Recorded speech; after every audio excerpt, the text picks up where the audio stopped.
আমারই চেতনার রঙে পান্না হলো সবুজ, চুনি উঠল রাঙা হয়ে।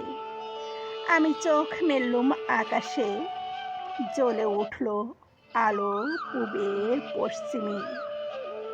গোলাপের দিকে চেয়ে বললুম, সুন্দর।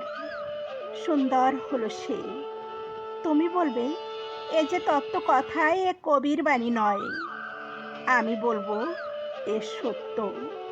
তাই এ কাব্য। এ আমার অহংকার। অহংকার সমস্ত মানুষের হয়ে, মানুষের অহংকার পটেই বিশ্বকর্মার বিশ্বশিল্পী। তত্ত্বজ্ঞানী জপ করছেন নিঃশ্বাসে প্রশ্বাসে, না না না। না পান্না, না চুনি, না আলো, না গোলাপ, না আমি, না তুমি। ওদিকে অসীম যিনি, তিনি স্বয়ং করছেন সাধনা মানুষের সীমানায়। তাকেই বলে আমি।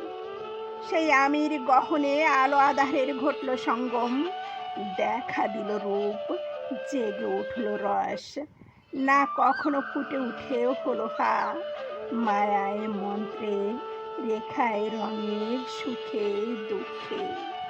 একে বলো না তত্ত্ব। আমার মন হয়েছে পুলকিত। বিশ্ব আমির রচনার আসরে, হাতে নিয়ে তুলি, পাত্রে নিয়ে রং। পণ্ডিত বলছেন বুড়ো চন্দ্রটা নিষ্ঠুর, চতুর হাসি তার মৃত্যুদূতের মতো গুড়ি মেরে আসছে সে পৃথিবীর পাজরের কাছে।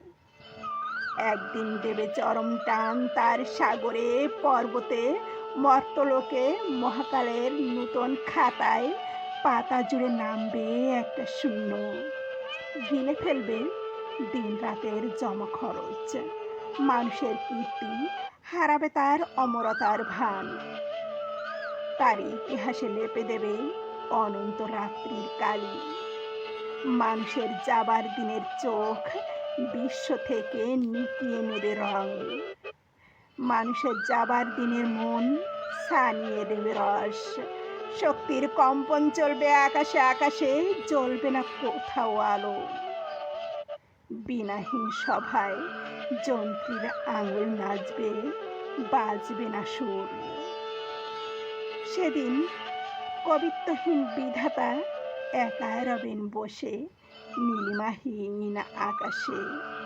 ব্যক্তিত্বহারা অস্তিত্বের গণিত তত্ত্ব নিয়ে তখন বিরাট বিশ্বভুবনে, দূরে দূরান্তরে, অনন্ত অসংখ্য লোকে লোকান্তরে এ বাণী ধ্বনিত হবে না কোনোখানেই। তুমি সুন্দর, আমি ভালোবাসি। বিধাতাকে আবার বসবেন সাধনা করতে, যুগ যুগান্তর ধরে। প্রলয় সন্ধ্যায় জপ করবেন, কথা কও, কথা কও।